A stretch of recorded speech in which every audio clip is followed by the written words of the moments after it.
Ne faisons pas croire aux Français qu'on pourra cultiver des pommes, des poires ou des fruits sans aucun pesticide.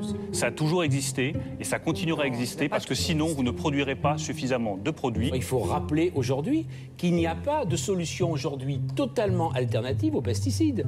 Et d'autre part, comment on nourrit les gens. Je vous rappelle les chiffres, parce qu'on ne les a peut-être pas redits suffisamment. Si on fait des produits absolument sans pesticides aujourd'hui, 40% de production en moins, 50% de coût en moins.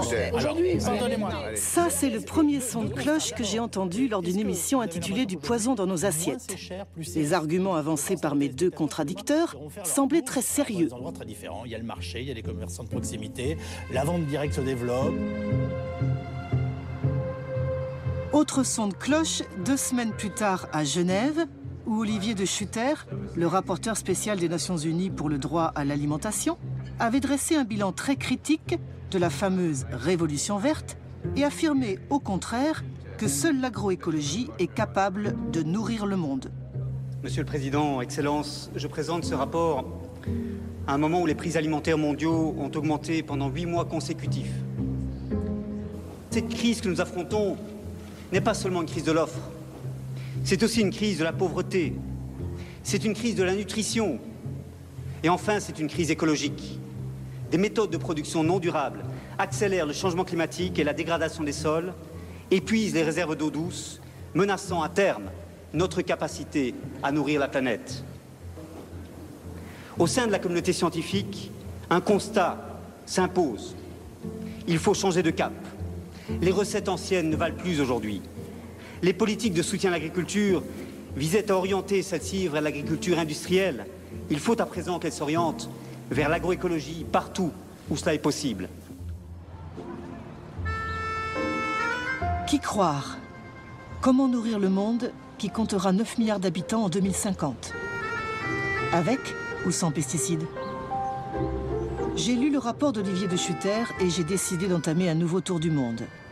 Ma quête vise à découvrir sur le terrain ce qu'est l'agroécologie et en quoi ce modèle s'oppose à celui de l'agriculture industrielle et de la révolution verte, promue depuis plus de 50 ans. Elle vise aussi à comprendre pourquoi aujourd'hui 1 milliard de personnes souffrent de la faim. L'histoire que je vais vous raconter nous concerne tous, car elle engage l'avenir de la planète et de l'humanité.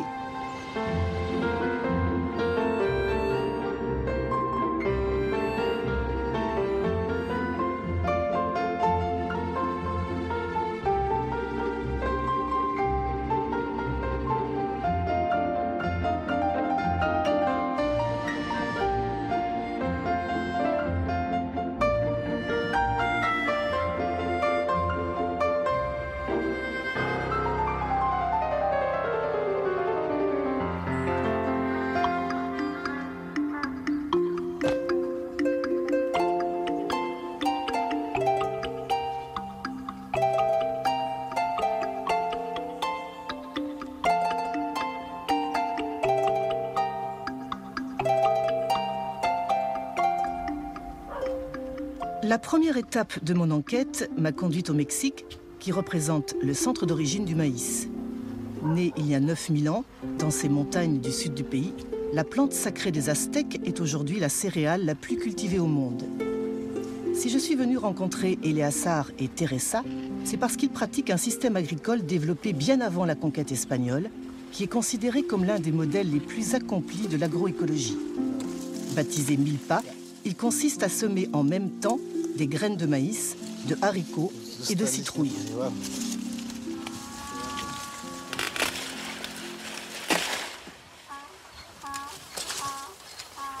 C'est du maïs local? Oui, c'est du maïs traditionnel. Nous n'avons pas perdu les coutumes de nos ancêtres, de nos pères et grands-pères. Mira estos, Tere. Ya están bien bonitos. Voy a querer que cortes algunos para la comida. ¿No? Mira. Le maïs sert de tuteur aux haricots. Entonces, lo que hace el frijol Quant au haricot, ce qu'il fait, c'est qu'il fixe l'azote de l'air et ensuite il l'apporte au maïs. Et les feuilles de citrouille font de l'ombre sur le sol et permettent de conserver l'humidité. Nous avons ainsi des parcelles en parfaite santé et nos résultats sont meilleurs.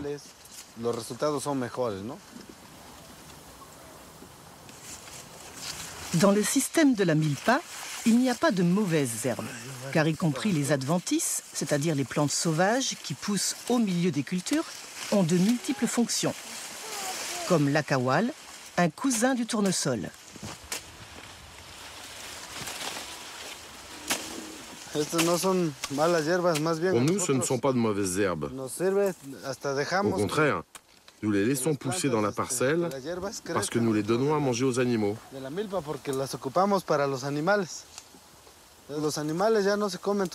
Les animaux produisent de la matière organique et du fumier qui entretiennent la fertilité du sol.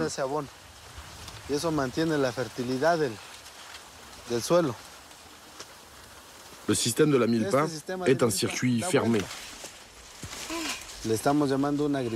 C'est pourquoi nous disons que c'est un modèle d'agriculture durable, qui ne dépend pas du marché extérieur, mais qui génère ses propres moyens de production et intrants, grâce à nos ressources et notre savoir-faire, nos semences, notre main-d'œuvre, nos animaux. Ce système nous permet d'être autosuffisants.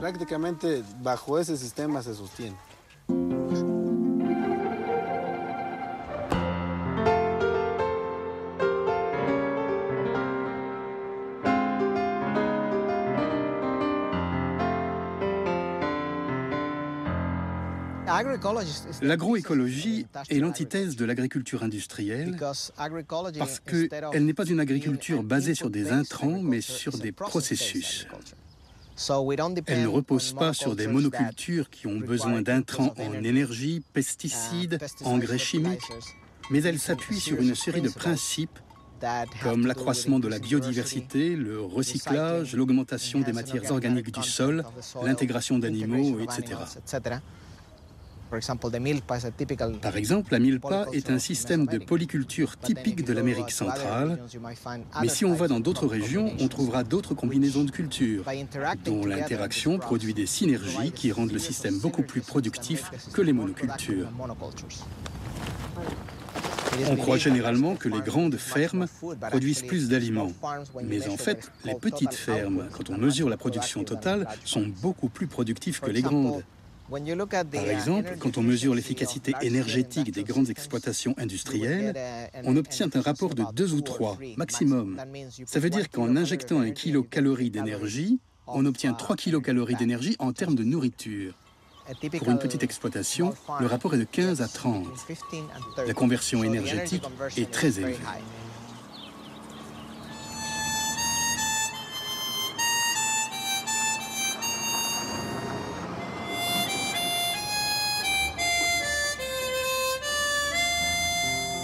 Dale Lesser exploite 480 hectares de soja et de maïs transgénique dans le Midwest américain.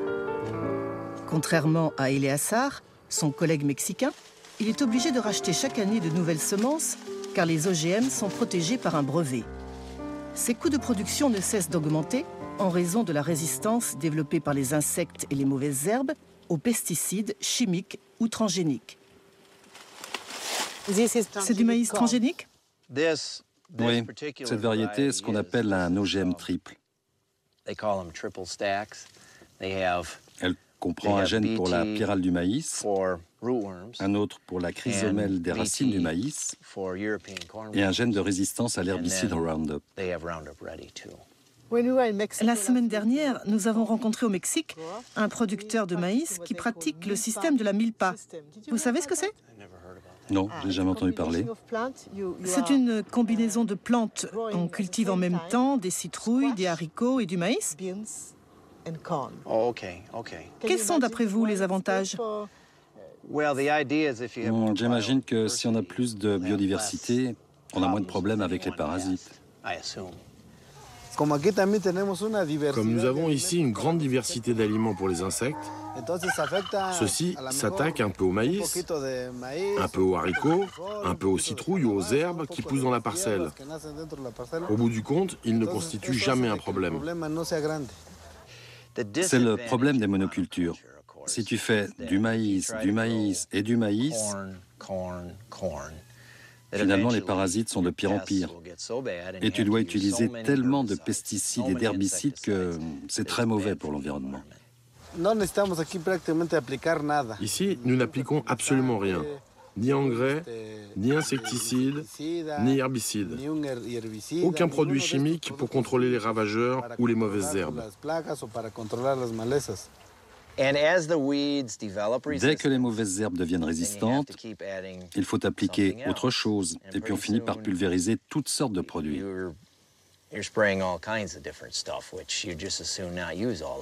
Pour éviter tous ces produits, certains agriculteurs préfèrent n'utiliser que le Roundup. Parce que c'est simple, très simple, tant qu'on n'a pas de mauvaises herbes résistantes au Roundup. Avec la technologie, on s'en sort toujours, mais avec tous ces produits chimiques, on est toujours un peu inquiet. Pour votre santé? Oui, pour les effets que ça peut avoir sur la santé. On ne les voit pas tout de suite, mais au bout de 25 ans. Et pour vos enfants? Ouais, ou pour les consommateurs qui vont boire l'eau, ou pour les nappes phréatiques.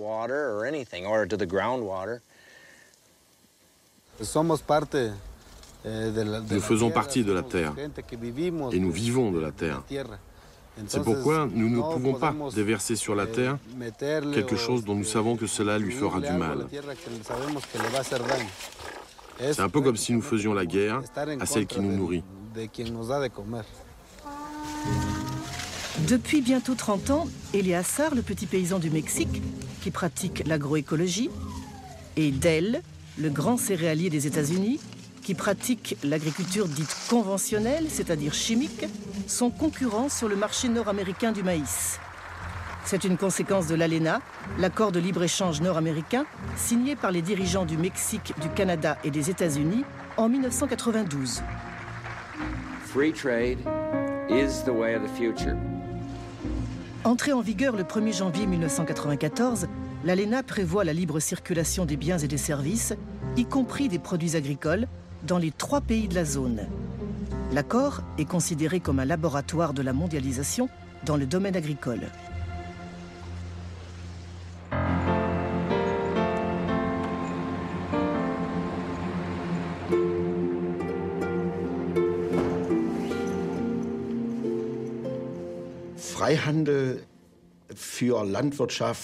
Dans le domaine de l'agriculture, le concept de libre-échange est tout simplement une farce.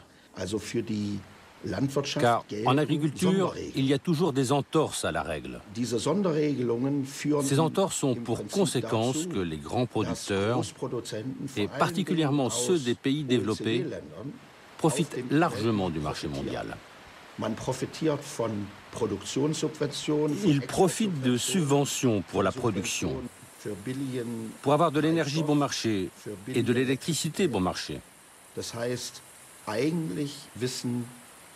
Le résultat, c'est que ces producteurs sont incapables de dire aujourd'hui quels sont leurs coûts réels et leurs revenus réels.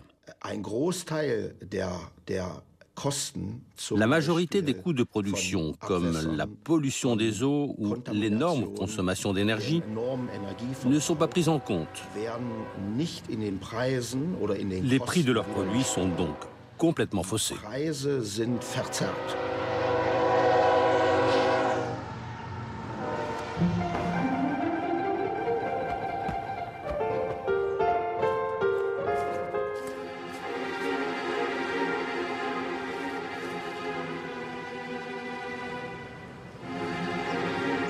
En 1992, David Pimentel a publié une étude intitulée « Les coûts environnementaux et économiques de l'usage des pesticides ». Pour la première fois, il a évalué les coûts indirects que génère l'agriculture chimique. Parmi eux, la mort d'insectes bénéfiques, d'abeilles, d'oiseaux ou de grenouilles, la contamination de l'eau et de l'air et les maladies que provoquent les pesticides chez les paysans, les riverains ou les consommateurs. Résultat, il y a 30 ans, la facture américaine s'élevait à 10 milliards de dollars par an. La quantité de pesticides qui atteint sa cible est très faible. Dans des conditions optimales, 50% des pesticides épandus atteignent la zone cible. C'est un terrible gâchis qui tue des oiseaux, des poissons, pollue l'eau et affecte la santé publique, avec des morts et des gens qui finissent à l'hôpital.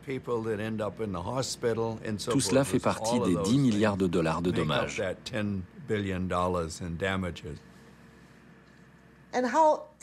Comment les firmes chimiques ont-elles réagi à votre étude? Évidemment, les firmes chimiques n'ont pas apprécié notre publication.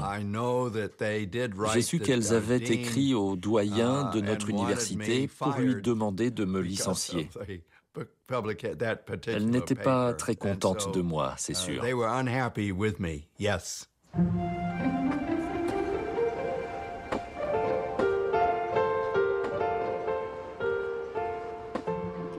En 2008, une étude publiée par le Parlement européen a confirmé les estimations de David Pimentel. Sous la houlette de Catherine Gansleben, ses auteurs ont estimé les coûts sanitaires des pesticides utilisés en Europe pour évaluer les économies que leur interdiction permettrait de réaliser. Nous avons trouvé des preuves très solides du lien entre le cancer et l'exposition aux pesticides.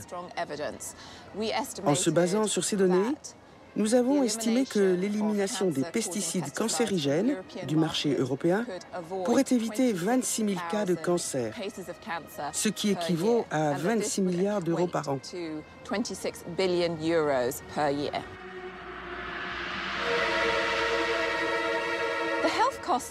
Les coûts sanitaires associés aux pesticides représentent ce qu'on appelle des externalités. Ce sont des coûts qui ne sont pas incorporés dans le prix payé par le consommateur quand il achète un aliment dans un supermarché. Si nous décidions d'inclure ces coûts dans le prix payé par le consommateur, le coût des aliments augmenterait inéluctablement.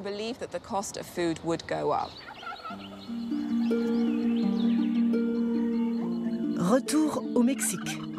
C'est précisément parce que le prix du maïs américain est faussé qu'aujourd'hui, les petits paysans mexicains sont ruinés. Pourtant, avant l'accord de libre-échange nord-américain, le Mexique était autosuffisant pour son alimentation et notamment pour sa consommation de maïs, qui constitue l'aliment de base de la population.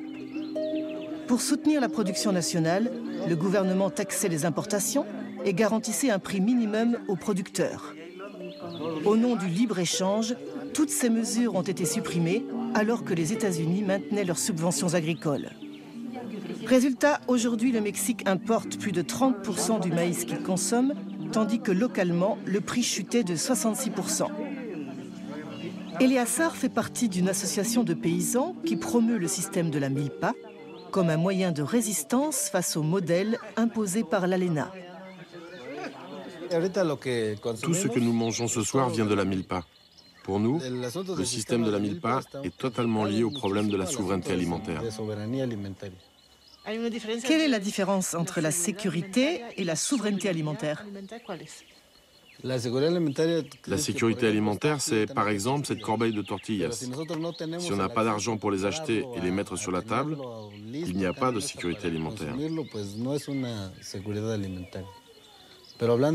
Mais la souveraineté alimentaire, c'est tout le contraire. C'est que les familles puissent produire ce qu'elles consomment. Avec le traité de libre-échange, l'ALENA, on a ouvert les frontières et beaucoup de produits, principalement le maïs, arrivent des États-Unis à un prix très bas.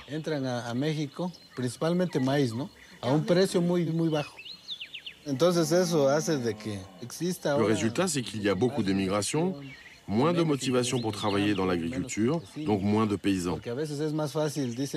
Certains préfèrent acheter un sac de maïs plutôt que de le produire, parce que ça revient beaucoup plus cher.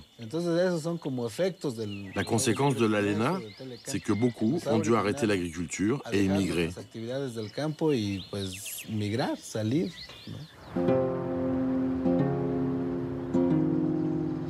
Depuis l'ALENA, 3 millions de petits paysans ont abandonné l'agriculture. Chaque année, 500 Mexicains ont rejoint clandestinement les États-Unis. Les autres ont migré dans les bidonvilles de Mexico, où ils survivent grâce aux expédients de l'économie informelle. À l'instar de plus d'1 milliard de personnes dans le monde, ils font partie des pauvres urbains qui souffrent de ce que l'ONU appelle la faim silencieuse. Aujourd'hui, 19 millions de Mexicains souffrent de malnutrition.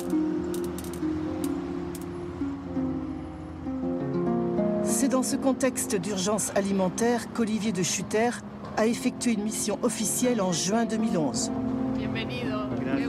Malheureusement, il ne fut pas possible de filmer ces rencontres avec le gouvernement mexicain.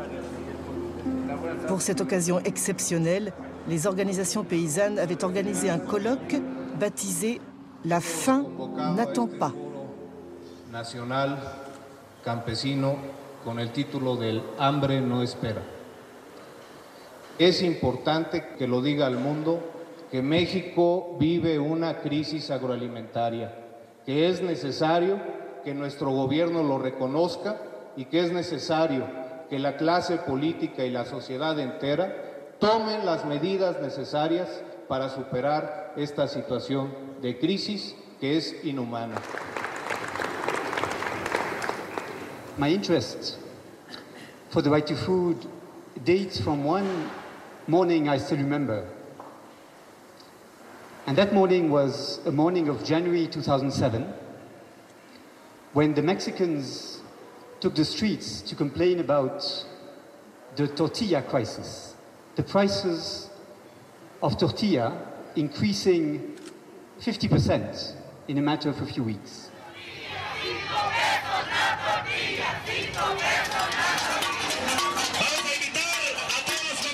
And I noted that the production was above average levels, that the imports of maize were above average levels. Still, the prices climbed.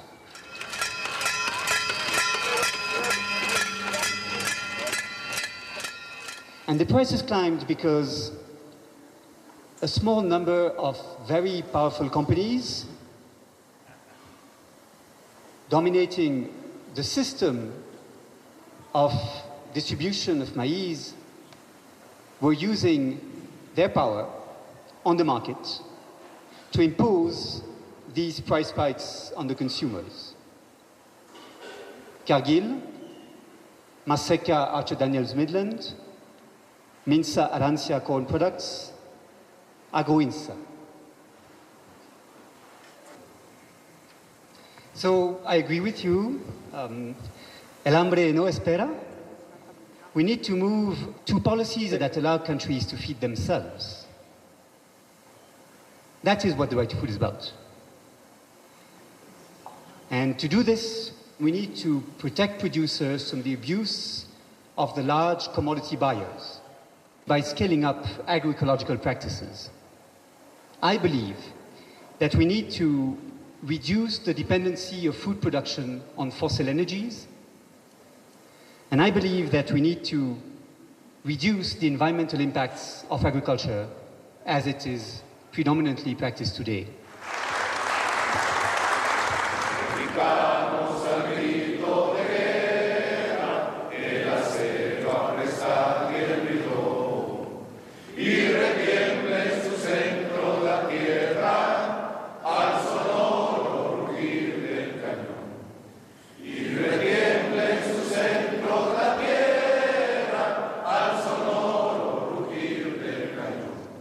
¡Viva México! ¡Viva los campesinos!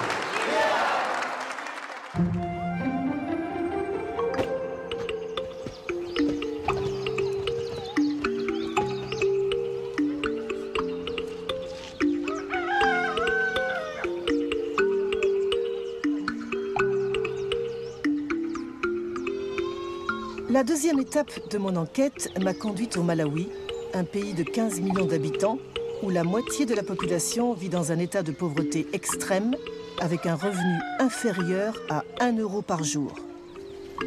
Autant dire qu'ici, comme dans de nombreux pays du Sud, on ne mange pas tous les jours à sa faim.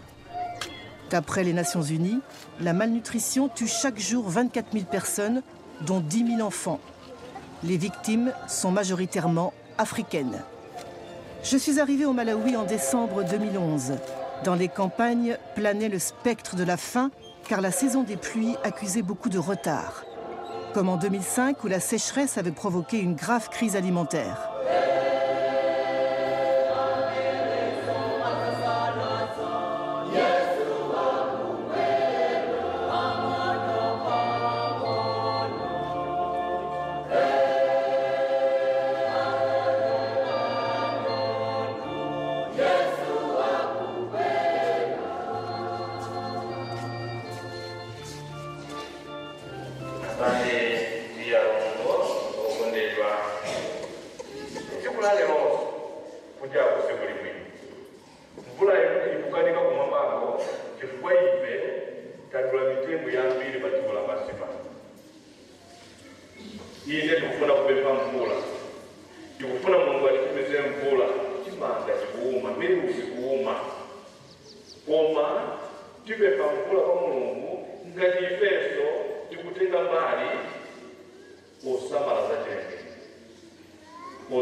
choyambirira ine dzina langa ndine Christopher Katema ndimagwira ntchito ku bungwe la ICRAF kapenanso kuti World Agroforestry Center.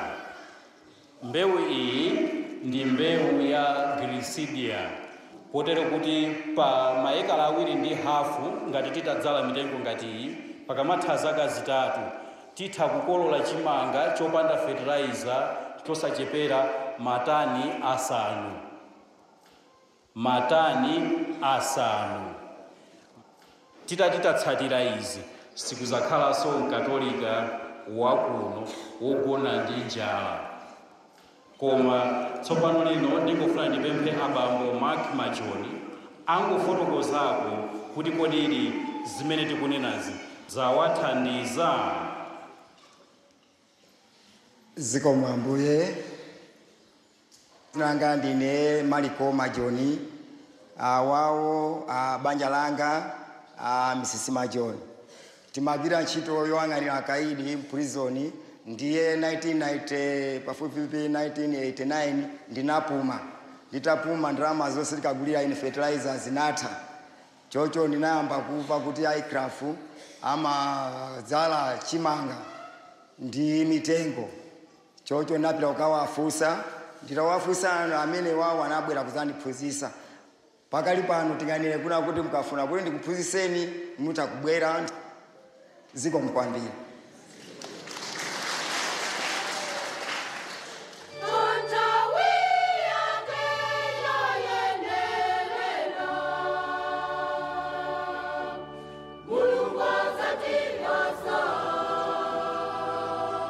Au Malawi, plus de 75% de la population vivent dans les zones rurales où l'agriculture constitue le principal moyen de subsistance. Paradoxalement, comme partout dans le tiers-monde, c'est aussi dans les zones rurales que se concentrent la pauvreté et l'insécurité alimentaire. En 2007, le gouvernement a lancé un vaste programme d'agroforesterie qui est cité dans le rapport d'Olivier de Schutter comme une expérience réussie d'agroécologie. À ce jour, plus de 180 000 paysans ont été formés avec le soutien des techniciens du Centre mondial de l'agroforesterie.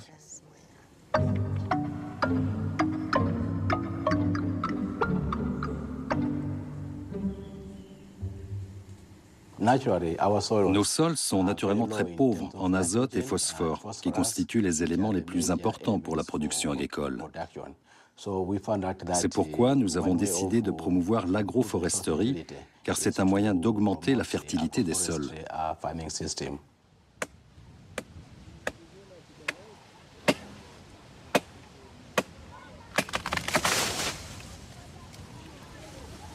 Marc et Hilda Majoni sont des pionniers de l'agroforesterie qu'ils pratiquent depuis une vingtaine d'années. Ils exploitent 1 hectare de culture vivrière, et notamment de maïs, qui constitue l'aliment de base au Malawi.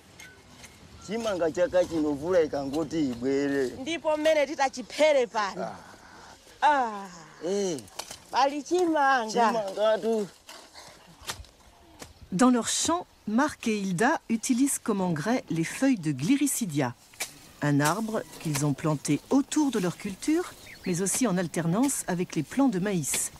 L'opération d'enfouissement doit être répétée 3 fois par an.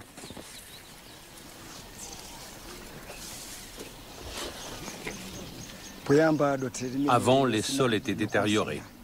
Ils n'étaient pas fertiles.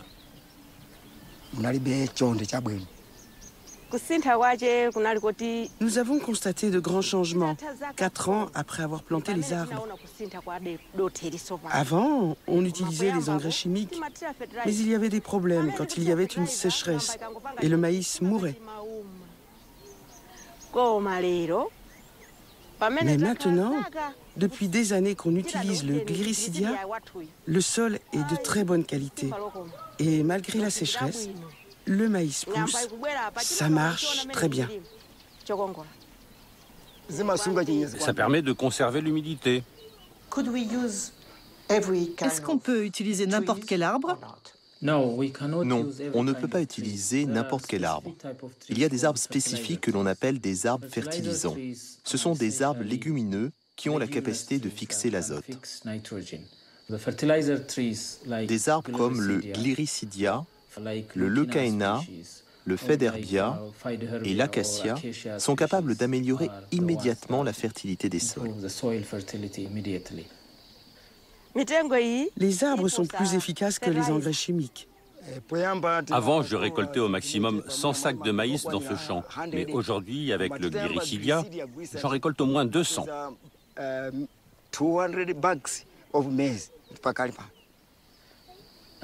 Dans ces parcelles, les rendements sont multipliés au minimum par 2 ou par 3.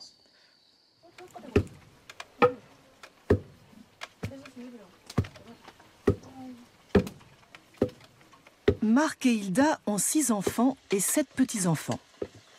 Leur dernier fils est chargé de nourrir les animaux avec les feuilles de gliricidia, qui constituent un excellent fourrage. Au Malawi, la majorité des familles paysannes ne mangent qu'1 fois par jour. Le plat national est la mtsima, une sorte de polenta cuite à partir de la farine de maïs. Généralement, celle-ci vient à manquer pendant ce qu'on appelle les mois de soudure, c'est-à-dire la période qui s'étend entre la fin des stocks constitués lors de la dernière récolte et les débuts de la nouvelle moisson.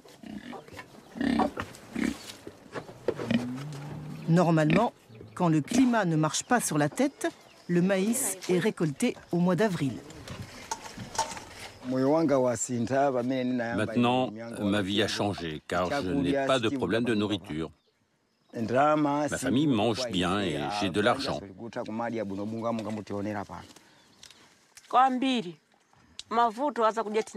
Avant, dès novembre et parfois septembre, nos réserves de maïs étaient épuisées.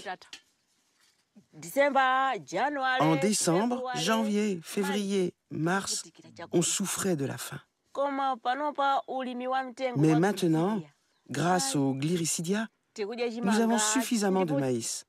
Nous en vendons à nos voisins et nous sommes heureux. J'ai des copains à l'école qui ne mangent pas bien parce que leur père n'utilise pas le gliricidia et ils ne récoltent pas assez. Moi et mon frère, nous pratiquons cette agriculture dans nos champs. Nous souhaitons pour nos enfants et notre pays, le Malawi, que chaque personne ait ses arbres.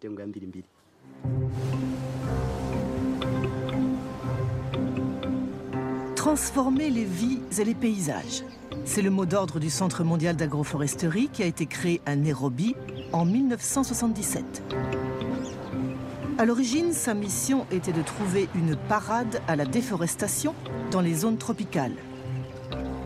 Depuis, l'agroforesterie a le vent en poupe, car ce système d'exploitation agroécologique qui associe les cultures et les arbres, constitue un modèle de gestion durable de la terre.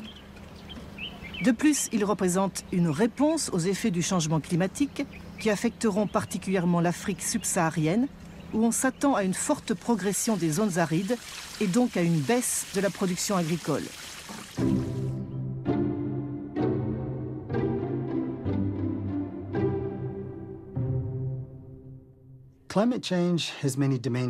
Il y a deux manières de combattre le changement climatique. Soit on essaie de réduire l'émission de gaz à effet de serre dans l'atmosphère, soit on essaie de réduire leurs effets. Les arbres sont excellents pour séquestrer le dioxyde de carbone présent dans l'atmosphère. Ce sont des champions pour l'intégrer dans leur bois et le sol. Si nous augmentons la quantité d'arbres dans l'environnement, nous augmentons aussi notre capacité à stocker le dioxyde de carbone de l'atmosphère. C'est le bénéfice des arbres et les arbres sont fantastiques.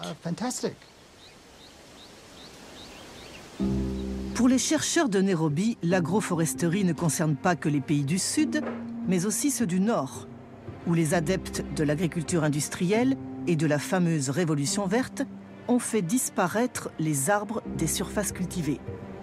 Or, l'agriculture industrielle est responsable de 14% des émissions de gaz à effet de serre, car c'est une grande consommatrice d'engrais et de pesticides chimiques fabriqués avec du pétrole ou du gaz. Pour les spécialistes de l'agroforesterie, il est urgent que les pays développés revoient leur modèle agricole ou dominent les monocultures.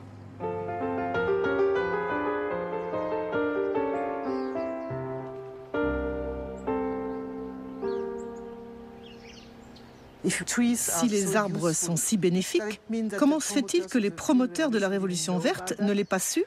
Le postulat de la Révolution verte, c'est que la production d'aliments est la chose la plus importante qui soit. Certes, c'est extrêmement important. Nous devons avoir suffisamment d'aliments pour nourrir le monde. Ce mono-objectif, cet objectif unique, a dirigé la machine agricole au cours des 50 dernières années. Le grand changement, c'est que la société a commencé à comprendre que l'agriculture ne se réduit pas à la production d'aliments. L'agriculture fournit l'eau, les gaz, l'oxygène de l'air. Elle est la base de la protection de nos sols et de nos paysages. Et puis, c'est très important en Europe, elle incarne l'esthétique, la beauté de la campagne. Si les paysans ont sous-évalué la valeur de ces services, c'est parce que la société ne les rétribuait pas pour ça. Est-ce que cela veut dire que la Révolution verte appartient au passé et que nous devons revoir notre conception des paysages ? Tout à fait. Nous devons revoir notre manière d'évaluer les paysages en visant un nouvel équilibre entre le besoin d'augmenter la production alimentaire et celui de protéger nos paysages. N'oublions pas que partout où la Révolution verte a été appliquée, les sols ont perdu leur valeur et leur qualité. Et il faut absolument régénérer ces sols. Pour régénérer ces sols, il faut changer nos pratiques. Nous ne pouvons pas continuer à cultiver de la même manière, année après année.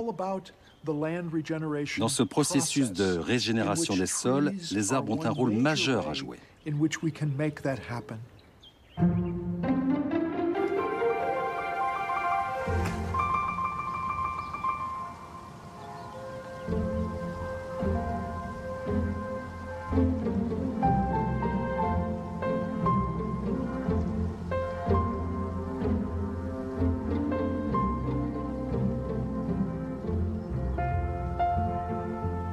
Changer les pratiques. C'est aussi le mot d'ordre de Manfred Wenz et son fils Friedrich, deux agriculteurs biologiques qui exploitent une ferme de 33 hectares aux portes de la Forêt Noire. Pourtant, au début des années 1960, Manfred fut un fervent promoteur de l'agriculture industrielle. Pendant 15 ans, il a cultivé à grand renfort d'engrais et de pesticides chimiques. Ça a commencé en 1955 avec la culture du maïs hybride qui venait de France. Au début, on n'avait pas de problème avec la pyrale du maïs. Mais au bout de 3 ou 4 ans, c'était de pire en pire et on a commencé à épandre des insecticides par hélicoptère. Et on avait un répit pendant un certain temps. Oui, je me souviens de la première fois où on a utilisé les hélicoptères. Il y avait des gens au bord de la route qui disaient « C'est pas possible, ils sont devenus fous ».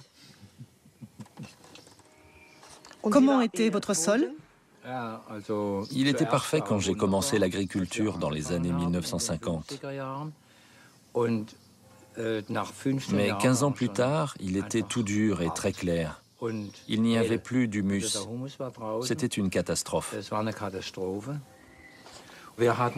1967, on a eu un problème avec un insecticide, la simazine, qui ne marchait plus du tout.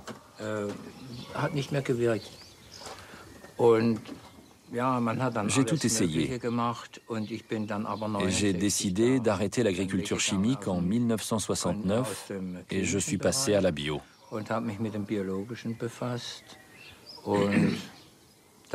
Pendant 10 ans, ça n'a pas été facile parce que dans ma tête, je continuais à penser conventionnel. Labourer, travailler dur, bouger le sol. Et en 1980, j'ai connu le docteur Cumming qui m'a appris la technique du non-labour.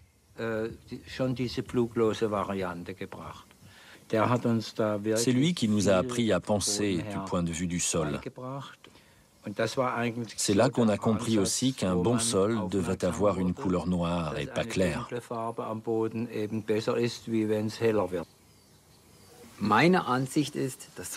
Pour moi, le XXe siècle fut le siècle de la chimie, notamment dans l'agriculture. Le XXIe siècle sera définitivement celui de la biologie. Sans la microbiologie et la connaissance des processus biologiques du sol, nous ne pourrons pas à l'avenir cultiver de manière efficace et durable.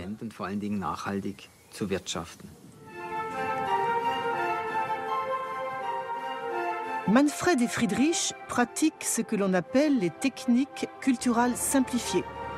Depuis 30 ans, ils ne labourent plus leurs champs, ils n'utilisent jamais d'engrais chimiques ni de compost, mais nourrissent leur sol avec un couvert végétal permanent, considéré comme un engrais vert.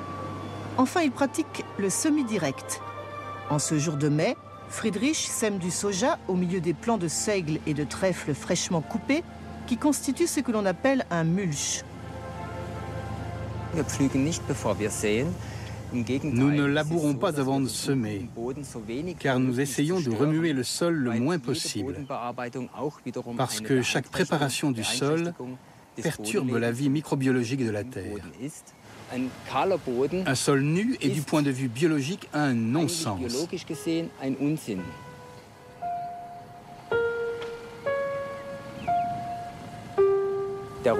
Le seigle fabrique beaucoup de matières sèches et donc de carbone. Le trèfle est une légumineuse qui fixe l'azote de l'air. Or, le carbone et l'azote constituent la base de l'humus. C'est donc un mariage de plantes qui se complètent parfaitement et qui ont différentes fonctions, comme celle de protéger le sol. Le sol est protégé contre les agressions mécaniques, telles que la pluie, le vent, les rayons du soleil, contre la transpiration. On a une meilleure gestion de l'eau, ce qui est très important, surtout dans les régions sèches. Comment sont vos rendements comparés à ceux du soja conventionnel? Avec notre système, nos rendements sont similaires. L'année dernière, ils ont même été plus élevés. Parfois, ils sont un peu inférieurs. Ça dépend des conditions climatiques.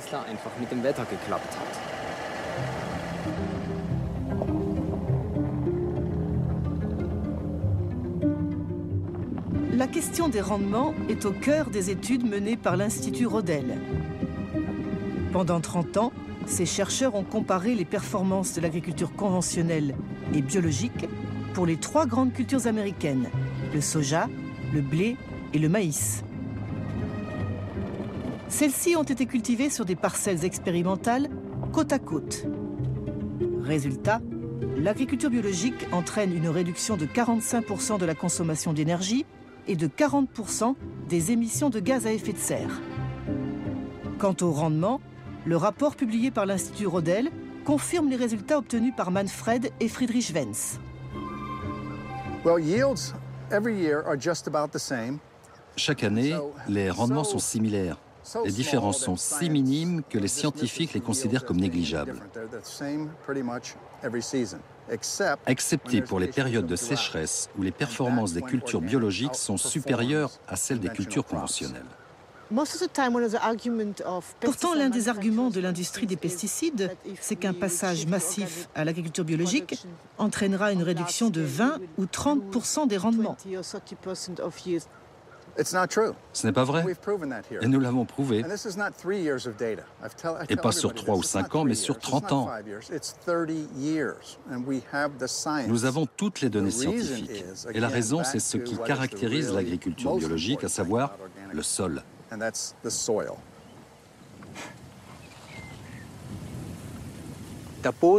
Le sol est la clé. Il y a plusieurs manières d'apprécier la qualité du sol. D'abord, il y a la structure grumeleuse. Et puis ce sol comprend beaucoup de racines. Cela tient au fait que le seigle n'a pas été nourri artificiellement avec des engrais de synthèse et qu'il a dû se battre pour trouver de la nourriture à travers son système racinaire.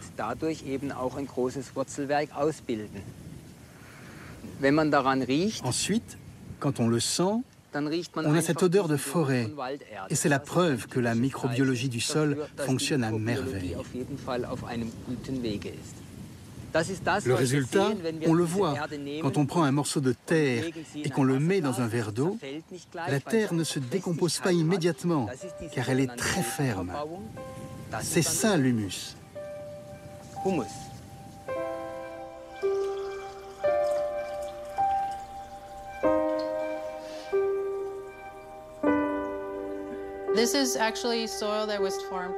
Ce morceau de sol a été cultivé de manière conventionnelle pendant 30 ans et celui-ci de manière biologique. On voit comment la structure du premier ne tient pas. Il se défait facilement. L'eau est très trouble, tandis que là, l'eau est encore claire et la structure originelle du sol se maintient. Dans le cas d'une sécheresse, si un peu de pluie est tombée au début de la saison, ce sol sera capable de conserver l'eau plus longtemps pour que les plantes s'en servent. À l'inverse, dans le cas de fortes pluies, le sol biologique absorbera l'eau plus rapidement, une capacité que n'aura pas le sol conventionnel. Dans ce cas, l'eau va ruisseler de la surface, en érodant le sol, polluant les eaux souterraines et de surface avec les herbicides et les pesticides qui ont été utilisés. Nous avons besoin de systèmes stables qui ne marchent pas que dans des conditions optimales, mais qui sont capables de répondre à des conditions extrêmes. Et malheureusement, ça va être de plus en plus fréquent.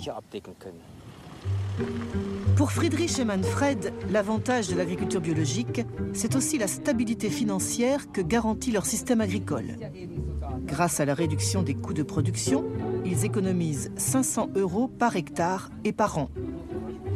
Ces atouts financiers, ainsi que le problème de l'érosion des sols conventionnels, attirent de nombreux candidats à la conversion qui participent aux journées portes ouvertes organisées chaque année au mois de juin. À la mi-mai, je n'aurais pas osé vous amener ici. C'était affreux. Vu les conditions climatiques qu'on a eues en hiver, je suis plutôt satisfait.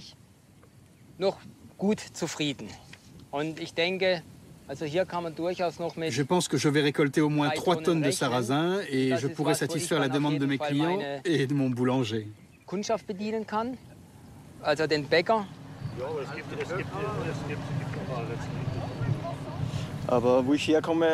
Je suis venu ici parce que j'ai beaucoup de problèmes d'érosion de mes sols. J'espère les régler avec cette méthode.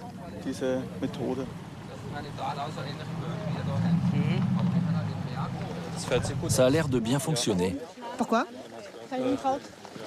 Il n'y a pas de mauvaises herbes alors qu'il n'a pas utilisé de produits chimiques. Et le sarrasin?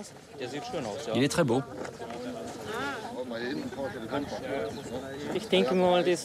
Tout ce que nous montre Friedrich est une solution pour améliorer ma pratique. Et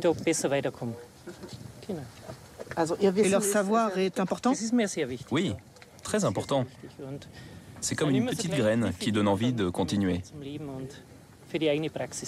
Ça vous donne de l'espoir? Oui, beaucoup d'espoir.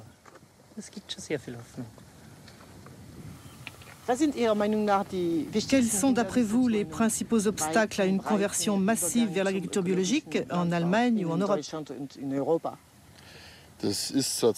Pour moi, le principal obstacle, c'est que l'énergie est trop bon marché. Le jour où le prix de l'énergie montera et que l'agriculteur conventionnel ne pourra plus payer les engrais chimiques, il sera obligé de se tourner vers l'agriculture biologique, parce que ça ne sera plus supportable. Je crois que parmi les obstacles principaux à opérer ces transitions vers une agriculture durable, il y a les intérêts économiques au maintien du système actuel. Ce sont des intérêts qui sont extrêmement puissants. Les fournisseurs d'intrants chimiques n'ont aucun intérêt à ce que l'on enseigne aux agriculteurs comment se passer de ce qu'ils produisent et de ce qu'ils vendent. Je crois qu'il faut que les États comprennent qu'ils doivent travailler pour le bien-être des populations dans le long terme et qu'ils ne doivent pas simplement être au service des intérêts de quelques multinationales qui monopolisent le pouvoir aujourd'hui dans le système agricole.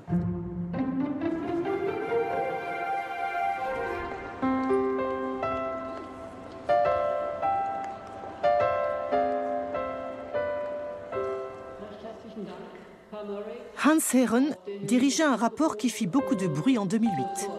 Intitulé « L'agriculture à la croisée des chemins », sa rédaction avait mobilisé 400 scientifiques internationaux sous la houlette de l'ONU et de la Banque mondiale. Approuvé par 60 pays, le rapport concluait que le système de production des aliments devait être revu de fond en comble.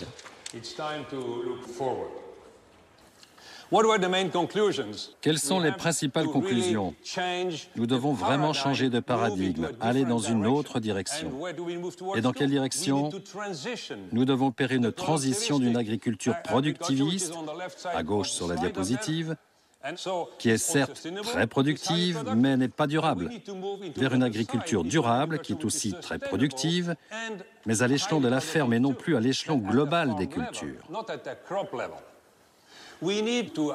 Nous devons aussi revaloriser le statut du paysan qui est toujours considéré tout en bas de l'échelle sociale. Non, il devrait être tout en haut car sans lui, il n'y a pas de nourriture et donc plus de vie possible. Nous devrions avoir la même estime pour les paysans que pour les médecins. Nous devons faire en sorte que le métier agricole soit bien payé et récompensé à sa juste valeur. Le changement de paradigme va bien au-delà du champ ou de l'étable. Je vous remercie.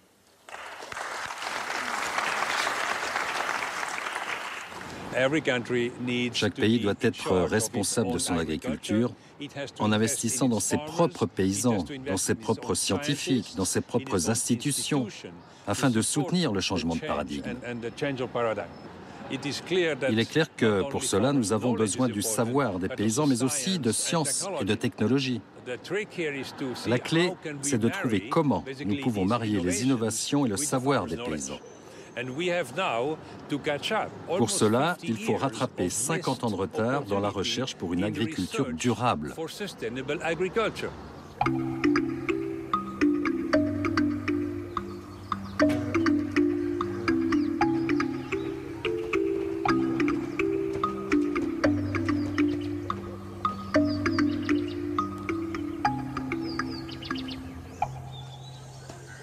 Ginyinga an John Ukelo Tiep ne joma ok ong'eya.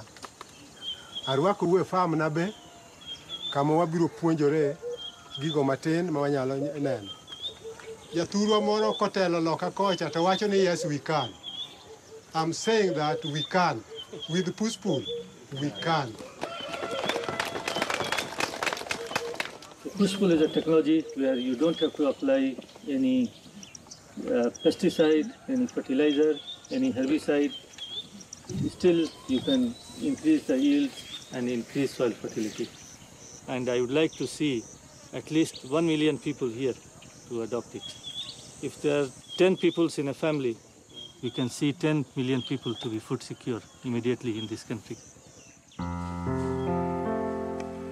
Le docteur Zeyur Khan est un entomologiste indien qui a commencé sa carrière aux États-Unis avant de rejoindre l'ICIP, un centre de recherche international sur les insectes financé par des fonds privés et publics. Il est l'inventeur d'une technique agroécologique pour laquelle il a reçu de nombreuses distinctions académiques. Baptisée push-pull, en français répulsion-attraction, elle permet de lutter contre les parasites du maïs qui, comme au Malawi, constituent l'aliment de base.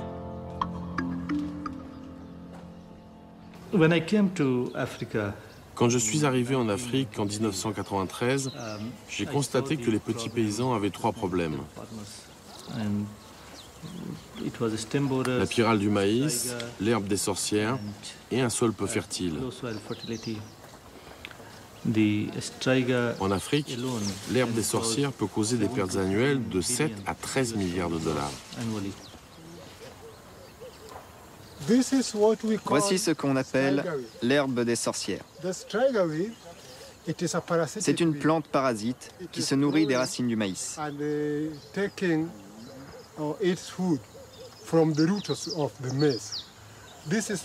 Voici le type de maïs que j'obtenais avant sur ma ferme.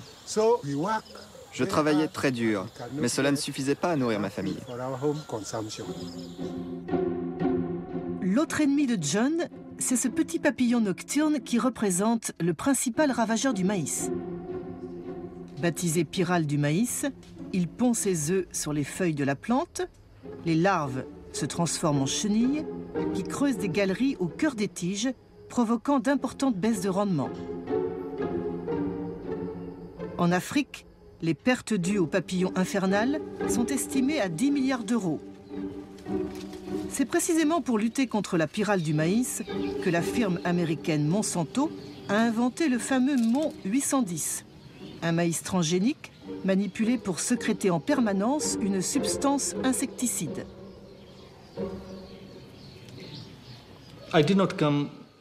Je n'ai pas découvert la technologie push-pull tout de suite. Il m'a fallu beaucoup de temps pour trouver une technique qui permette de résoudre tous ces problèmes. Il a fallu aussi beaucoup de recherche pour comprendre la communication entre plantes et insectes ou entre les plantes elles-mêmes et pour choisir soigneusement les plantes capables de repousser, mais aussi d'attirer les insectes, tout en contrôlant l'herbe des sorcières et en augmentant la fertilité des sols. Dès le début du projet, nous avons travaillé étroitement avec les paysans pour choisir des plantes qui présentaient un avantage économique pour eux. John et sa femme Pérez exploitent une ferme de 2 hectares. Ils ont adopté le push-pull en 2008. 3 ans plus tard, ils ont complètement éliminé l'herbe des sorcières et la pyrale du maïs et ont définitivement renoncé aux engrais et pesticides chimiques ainsi qu'aux OGM que Monsanto essaie d'introduire au Kenya. La méthode de contrôle biologique inventée par le Dr Khan repose sur l'action de 2 plantes, le desmodium et l'herbe à éléphant qu'il a sélectionné parmi 600 végétaux africains.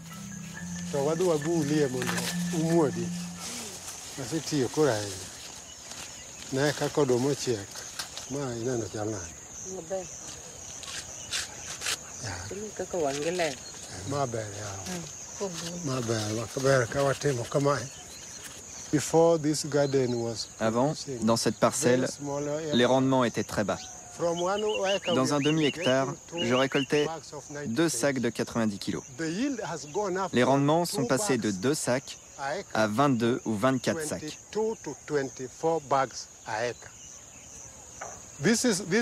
Cette plante s'appelle Desmodium. Elle détruit les racines de l'herbe des sorcières. Elle apporte de l'azote au sol. De plus, elle recouvre entièrement le sol et le protège de l'érosion. Le desmodium est aussi un répulsif pour la pyrale du maïs qui affecte nos cultures.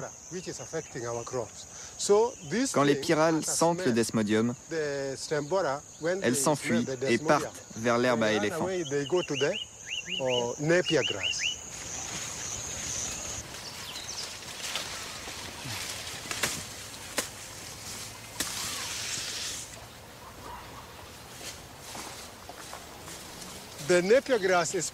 L'herbe à éléphant est plantée autour du champ de maïs. Elle attire la pyrale, qui a été repoussée par le desmodium. La pyrale aime l'herbe à éléphant, qui produit une substance gluante. Quand les pyrales pondent leurs œufs sur les feuilles de l'herbe à éléphant, les larves meurent.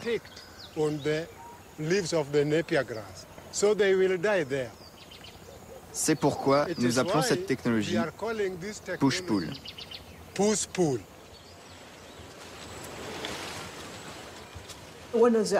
L'un des arguments utilisés par l'industrie des pesticides, c'est que l'agroécologie et le push-pull est une méthode écologique de contrôle des ravageurs. C'est revenir à l'âge de pierre. Que répondez-vous? Ce n'est pas une technologie de l'âge de pierre. Au contraire, elle est basée sur de la science de très haut niveau, car il faut bien comprendre la chimie de la plante. Le push-pull est maintenant enseigné partout dans le monde, dans les cursus universitaires de Chine ou d'Amérique, comme une technique agroécologique hautement scientifique.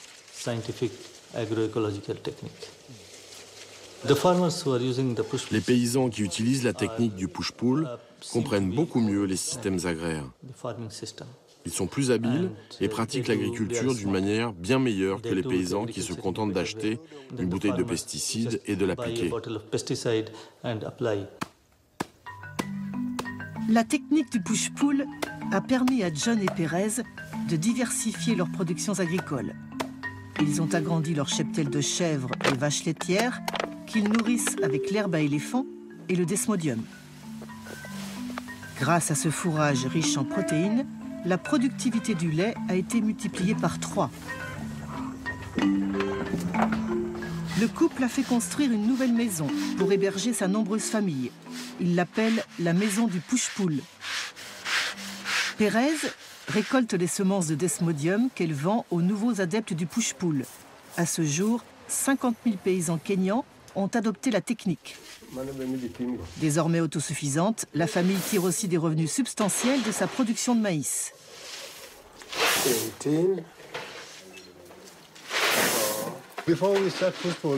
Avant de pratiquer le push-pull, nous n'avions pas de surplus.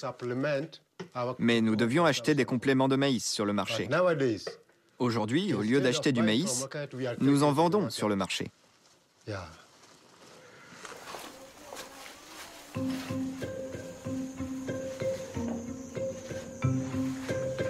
Le push-pull est présenté comme une technique agroécologique durable et efficace dans un rapport publié par les Nations Unies en 2008.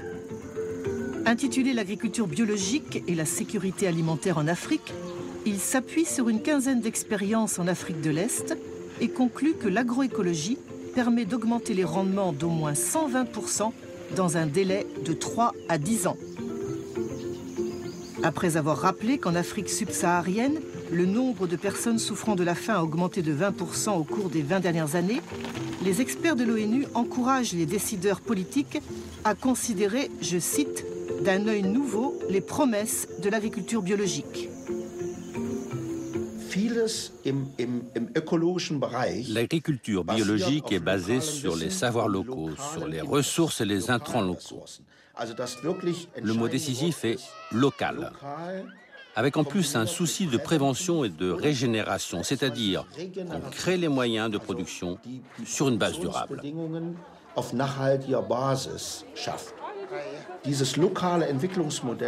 Ce modèle de développement local est très attractif pour les pays en voie de développement, car il se fait au moindre coût. Il permet de créer de la production locale et des marchés locaux. C'est un modèle autonome qui tire toute l'économie vers le haut.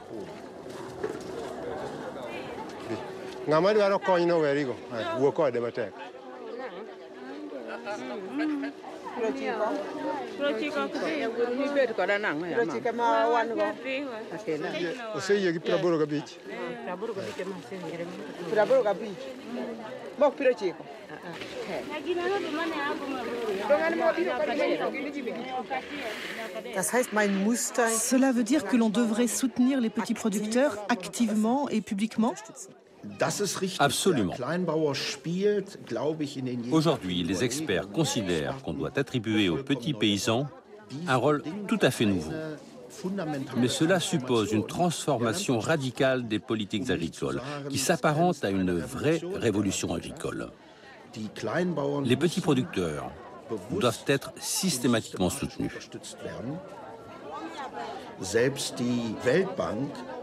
Même la Banque mondiale, dans un rapport récent, a estimé que chaque dollar investi dans l'agriculture engendre 3 dollars d'activité économique, contre 1,5 ou 2 dollars seulement pour 1 dollar investi dans le secteur industriel.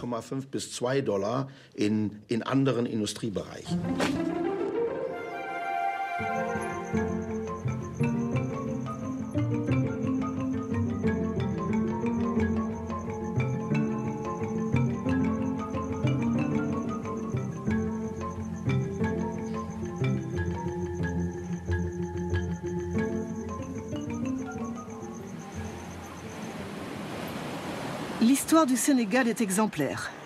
À l'instar de nombreux pays du Sud, cette ancienne colonie française est passée sous la coupe du Fonds monétaire international dans les années 1980. Sous prétexte de juguler sa dette, le pays a été contraint d'appliquer ce que l'on appelle un plan d'ajustement structurel. Dans le domaine agricole, cette politique a conduit à privilégier les cultures d'exportation comme l'arachide ou les légumes cultivés sous serre, à grand renfort d'irrigation. Dans le même temps, le pays était envahi par les surplus agricoles des pays européens, comme le blé ou l'oignon.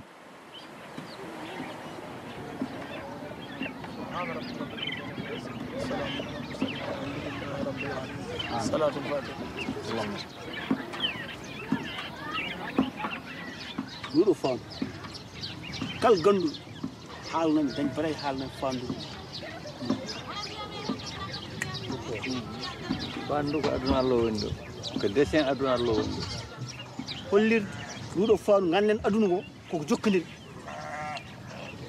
ko yimɓe mbiyata kon jokkodir ɗum noon woni oɗo bim ɗo e to gonɗo ɗo e Sénégal ko moƴƴinata ko soble men ko bonnata ko soble men fof jeeya hen soble ummuto waɗɗo Europe Espagne France Allemagne Hollande ɗeɗon soble ummuto ga ngara ɗo gande ɗo noon e ga ujunaji kewɗi kilométre uji gonɗi ma won hedde 5000 kilométre wan ɗum jiɗɗen ñaagaɗen to e dow soble garoɗe ɗe yimɓe nangan men ɗum enen ko ndenno ko bel ma wawi yaade so yeehi bel ma wawi ko dañi ko nafma ɓesma andi sa liggima kadi mbasa besɗa kadi andi tofta liggey kono objectif men kam enen ko yalla yata ken wiye ko remoɓe Sénégal en mbawan Sénégal.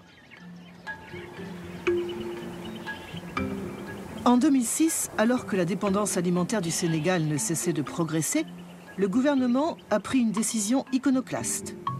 Il a interdit l'importation des oignons de février à juillet, c'est-à-dire pendant les 6 mois de la production nationale.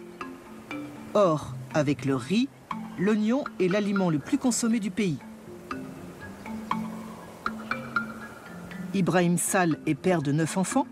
Il cultive des tomates, du riz et des gombos sur une parcelle au bord du fleuve Sénégal. Mais en ce mois d'avril, c'est son champ d'oignons, situé à l'intérieur des terres, qui mobilise toute son attention.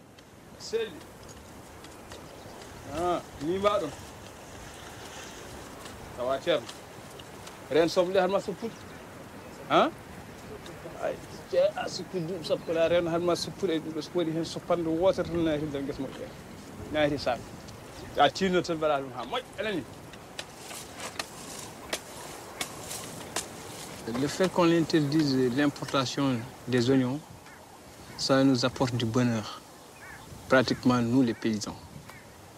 Si par exemple maintenant on ne protège pas les oignons, c'est toute une filière, c'est toute une chaîne des gens qui en dépendent, qui vont vraiment en souffrir. Ma famille m'aide, mais aussi il y a certaines choses que je ne peux pas faire tout.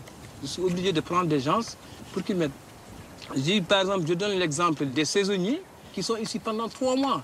Je les paye par exemple pour déterrer 1 hectare, 60 000 francs.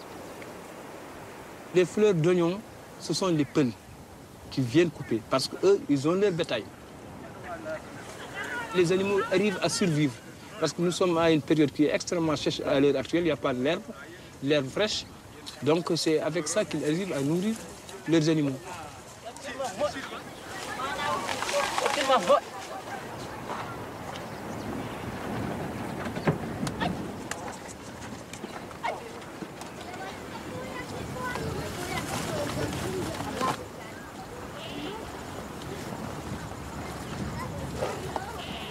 S'il n'y avait pas cette filière, moi personnellement, je ne serais pas là.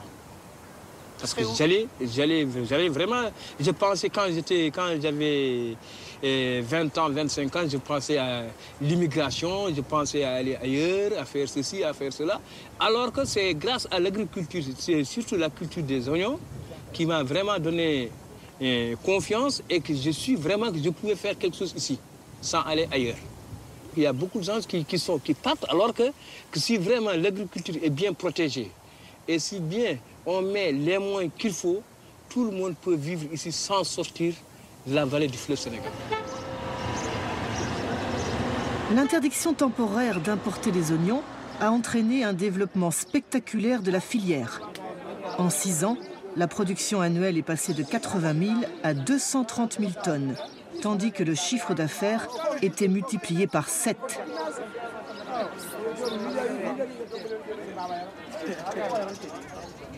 Ibrahim vend sa production bord-champ, comme on dit ici, à un banabana, un intermédiaire qui se charge du transport des oignons du champ jusqu'à Dakar. Ce jour-là, Ibrahim n'est pas satisfait, car les marchés de la capitale sont saturés d'oignons et le prix s'est effondré.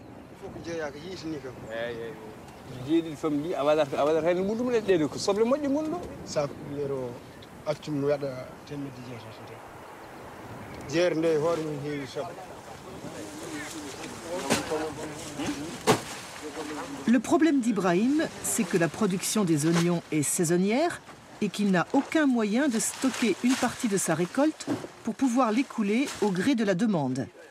Pour être pleinement efficace, l'interdiction temporaire des importations devrait être accompagnée d'un développement des aires de stockage.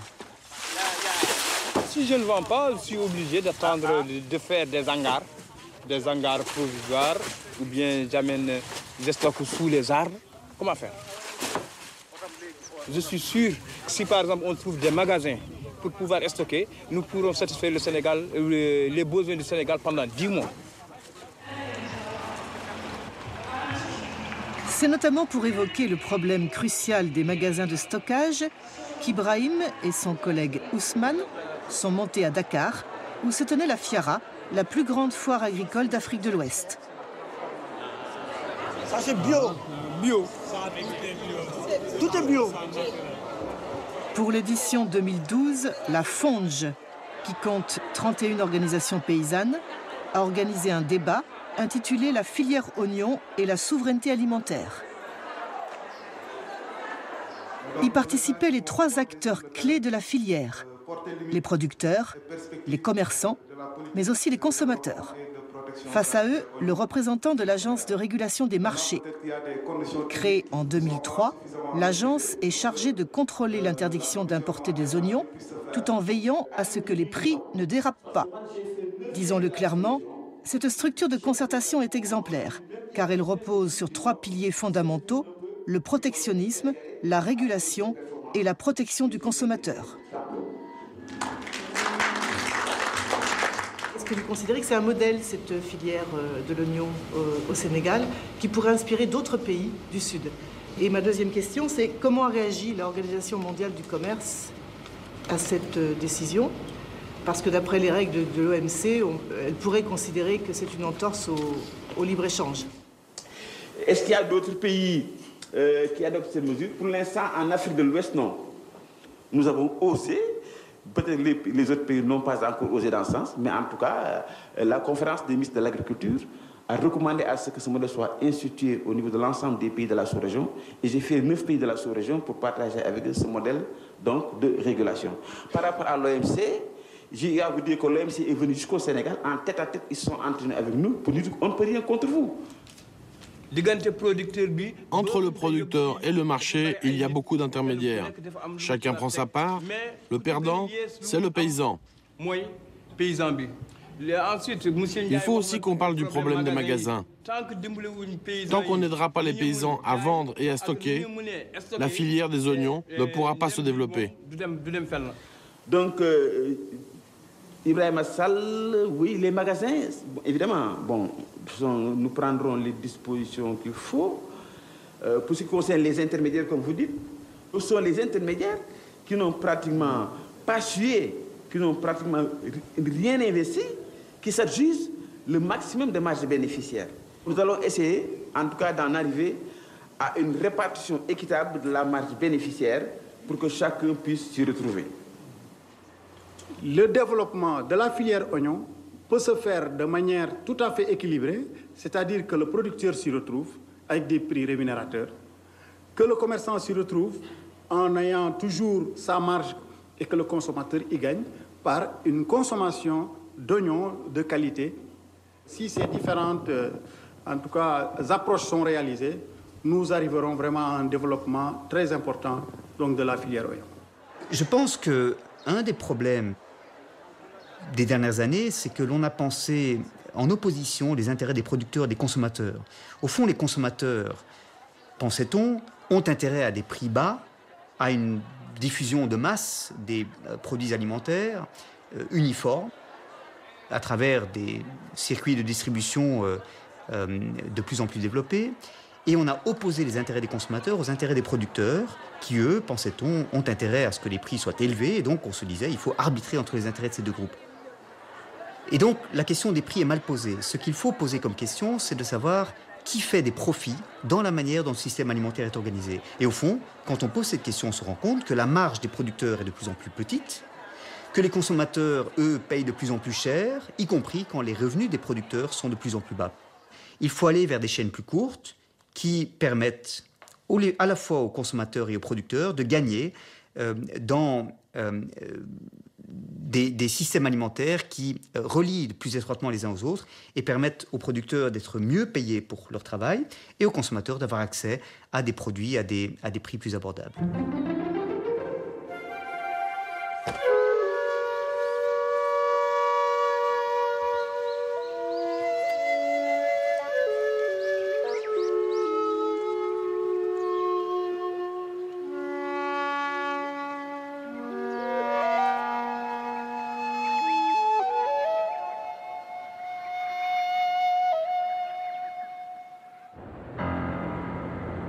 Avec ses 130 millions d'habitants, le Japon est l'un des pays le plus dépendant du monde pour son alimentation. Il importe près de 60% des denrées qu'il consomme, à l'exception du riz, pour lequel il est autosuffisant. En effet, depuis la fin de la Seconde Guerre mondiale, le gouvernement soutient la production de l'aliment de base de la population en taxant lourdement les importations.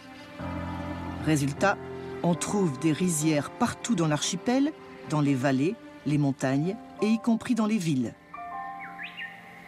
Comme ici à Ogawa, une ville de 40 000 habitants située à 60 km de Tokyo. C'est ici qu'est installé Yoshinori Kaneko, qui pratique l'agriculture biologique depuis 40 ans. Avec une caractéristique, il est totalement autonome, que ce soit pour les moyens de production ou pour la vente de ses produits.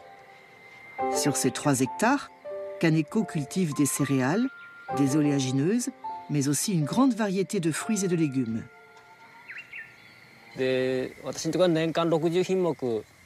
Je fais 60 légumes dans l'année et une centaine d'espèces végétales différentes. En japonais, on appelle les paysans des yakusho, ce qui veut dire celui qui cultive 100 choses. Les consommateurs sont contents d'avoir plein de légumes différents et puis l'agriculture, ce n'est pas comme dans l'industrie. Si on ne fait qu'une sorte de culture, ça provoque des maladies et des parasites. La nourriture qui constitue la vie et la santé n'a rien à voir avec les produits industriels. Chaque légume est unique.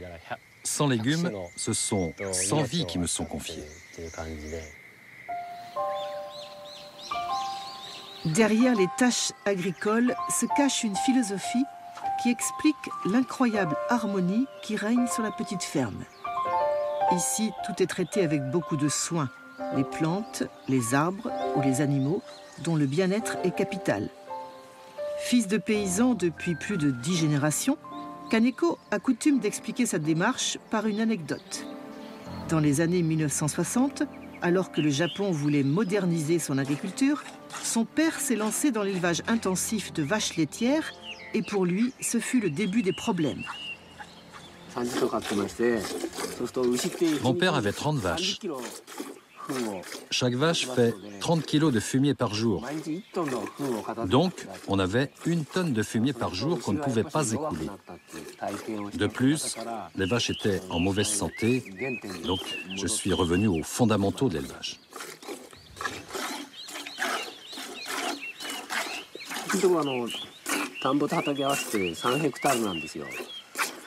J'ai 3 hectares de culture et de rizières. Quand on pense à l'équilibre entre les herbes, les champs, les rizières, 3 vaches, c'est le bon nombre, car je peux les nourrir complètement.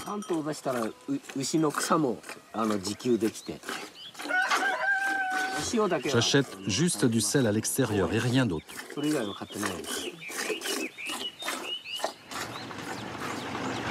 L'autosuffisance, c'est le maître mot de Kaneko.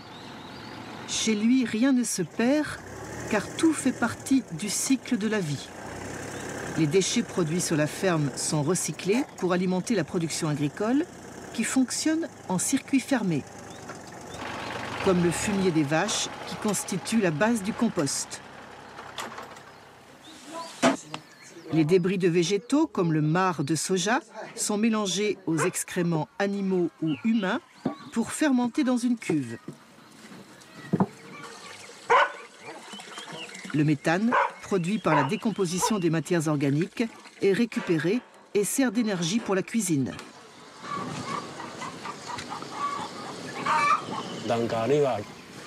L'agriculture biologique ne contribue pas au réchauffement climatique.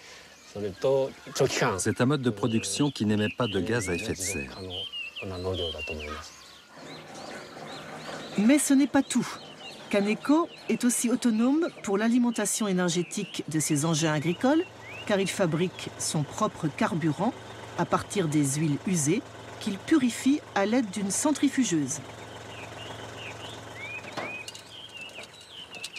Depuis 40 ans, toute la production de la ferme est livrée à 2 associations de consommateurs basées à Ogawa et à Tokyo. C'est ce qu'on appelle au Japon les tekkei, un mot qui signifie partenariat et qui désigne aujourd'hui un mode de vente directe de produits fermiers biologiques.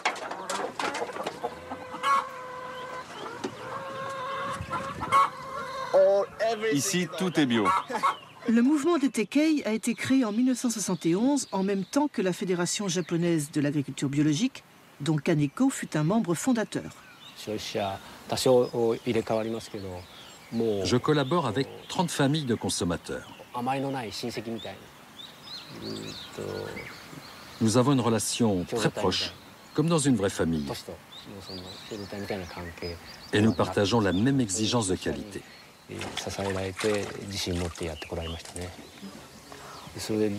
Pour ces 30 familles, il n'y a pas de prix fixé pour les légumes.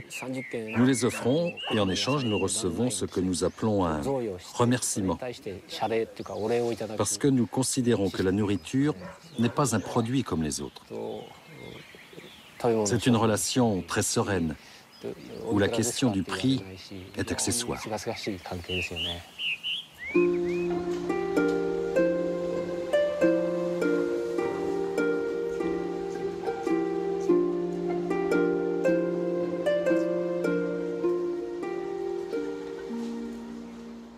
Dans quel contexte économique et social sont nés les tekkei ? Après la Seconde Guerre mondiale, le Japon a misé sur l'industrialisation pour sa reconstruction. Avec l'aide des États-Unis, il a essayé de rattraper le niveau des pays développés. Dans les années 1960, le pays a connu un énorme développement économique. Et un peu partout dans le pays sont apparues des maladies liées à la pollution, comme la maladie de Minamata, due à la pollution par le mercure, la maladie de Itai-Itai, provoquée par l'intoxication au cadmium, et les asthmes de Yokkaichi, dus à la pollution atmosphérique.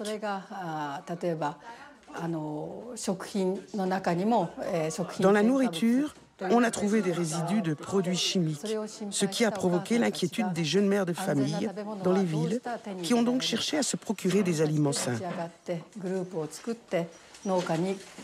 Elles ont créé des associations et elles ont contacté des paysans pour leur demander de produire des aliments biologiques. Ce mouvement des jeunes mères de famille est à l'origine des Tekei au début des années 1970.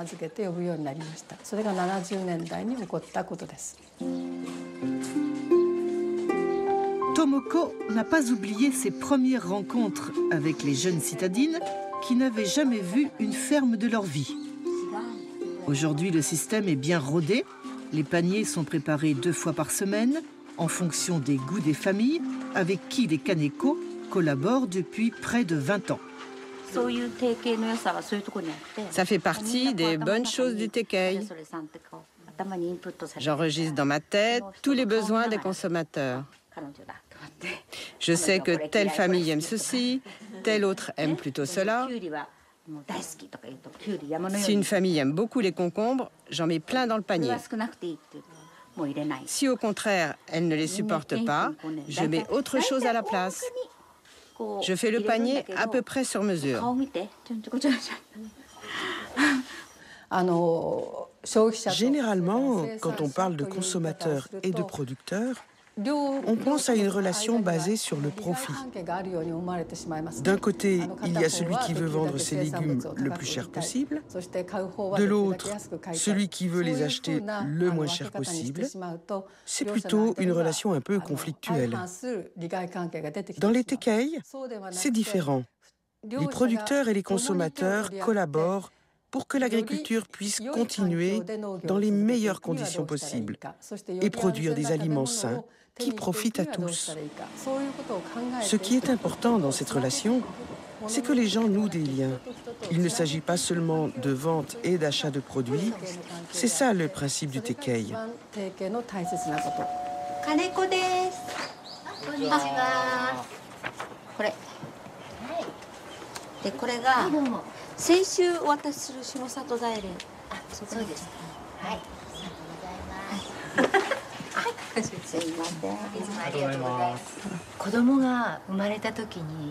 Quand mon enfant est né, je ne voulais pas le nourrir avec des légumes qui contenaient des résidus de pesticides. Car je pense que c'est très mauvais pour la santé. Les légumes des Kaneko sont très bons. C'est pourquoi je continue de m'approvisionner chez eux. Est-ce que vous savez que ce système des Tekei est repris un petit peu partout dans le monde maintenant? Est-ce que vous êtes au courant de ça? Non, je ne savais pas. C'est vrai que c'est un système très rassurant parce qu'on voit les producteurs et on connaît l'état de leurs champs.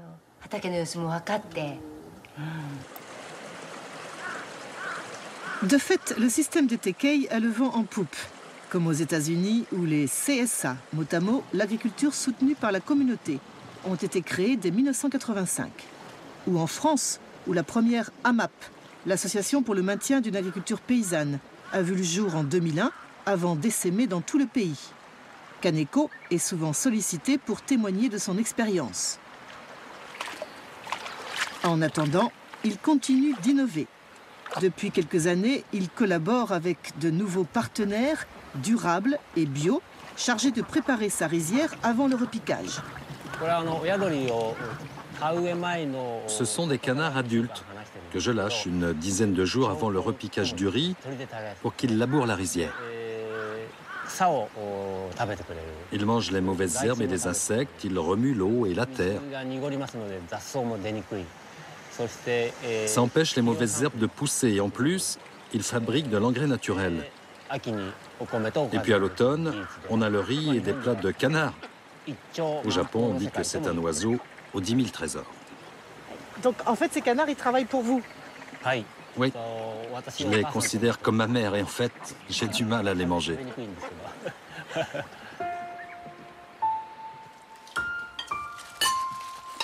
Le couple Kaneko n'a pas pu avoir d'enfants, mais il a pourtant une grande famille. Tous les repas sont partagés avec le chef de culture, mais aussi avec les stagiaires japonais et internationaux qui se succèdent depuis 30 ans. Certains sont étudiants, d'autres retraités.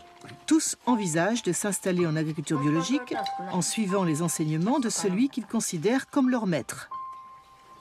Je suis venu chez Kaneko parce que non seulement il est autonome d'un point de vue alimentaire, mais aussi dans le domaine de l'énergie.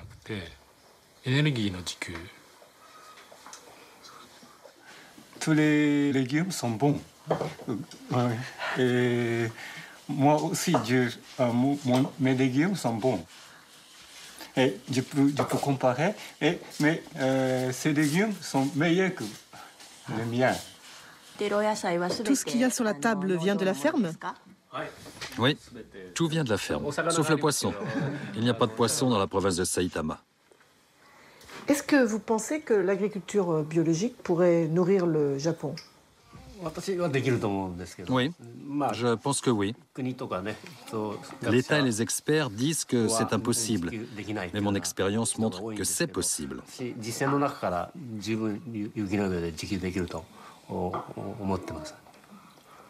Mon modèle, c'est 2 hectares de culture et de riz. Avec ça, on peut nourrir complètement 10 familles.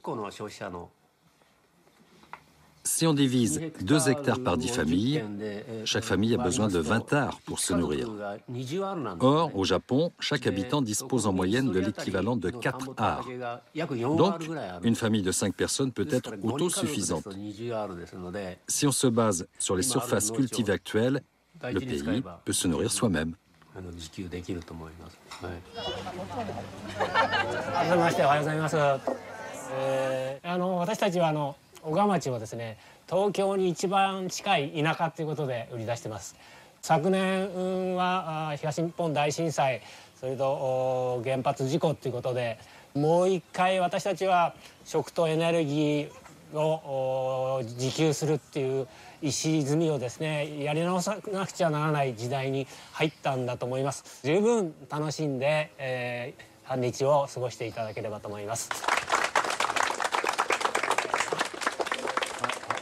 Chaque année, le 10 juin, Kaneko organise ce qu'il appelle la fête du saké, en hommage au vin ancestral produit par fermentation du riz. Sont conviés les membres des Tekei, mais aussi les voisins, les cousins, les copains, tous ceux qui veulent renouer avec la terre nourricière en apprenant à repiquer les jeunes pousses de riz qui constituent avec le maïs et le blé la céréale la plus consommée au monde. En voyant ces femmes, ces hommes et ces enfants venus de la ville pour aider Kaneko, le paysan bio, à ensemencer la rizière qui les nourrira, j'ai repensé aux paroles que j'avais entendues 1 an plus tôt sur un plateau de la télévision française et qui assuraient qu'on ne pourrait pas nourrir le monde sans pesticides. Et je me suis dit que c'était précisément les pesticides et le modèle agronomique et économique qu'ils incarnent qui affamaient le monde.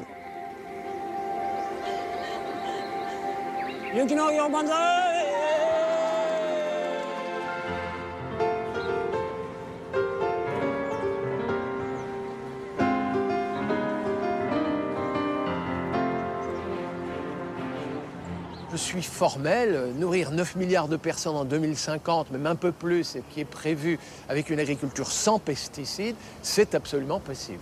Je suis absolument formel là-dessus, mais par contre, c'est savant. C'est-à-dire que c'est une agriculture qui évitera la monoculture, qui évitera de ne mettre qu'une seule espèce, qu'une seule variété dans un même champ. C'est au contraire une agriculture savante dans laquelle il y aura associé dans un même champ plusieurs espèces, plusieurs variétés, tolérantes à différentes catégories d'insectes et d'agents pathogènes. Savez-vous sur quoi se fondent ceux qui prétendent qu'on ne peut pas nourrir le monde sans pesticides? Je pense qu'effectivement, cet argument selon lequel on ne pourrait pas produire et nourrir la population sans pesticides, c'est le discours de l'agrochimie et ça sert leurs intérêts. Donc ce qu'il faut, c'est une véritable révolution agricole. Une véritable révolution agricole, absolument, dans tous les sens du terme. C'est à la fois une révolution technique, passer de processus industriels et de produits standards à une agriculture plus respectueuse de l'environnement et plus artisanale. C'est une révolution, il faut être honnête, culturelle pour les agriculteurs, de comprendre que non, ce qu'on leur a dit être moderne n'est finalement pas si moderne, et que l'agriculture moderne de demain, c'est celle qui respectera les abeilles, les pucerons, les coccinelles et les carabes. Que les agriculteurs ne se découragent pas. C'est politiquement, il nous faut gagner un combat. Et pour gagner ce combat, c'est uni. Il faut mener consommateurs, environnementalistes, agriculteurs, tous unis vers une agriculture au service de l'intérêt général.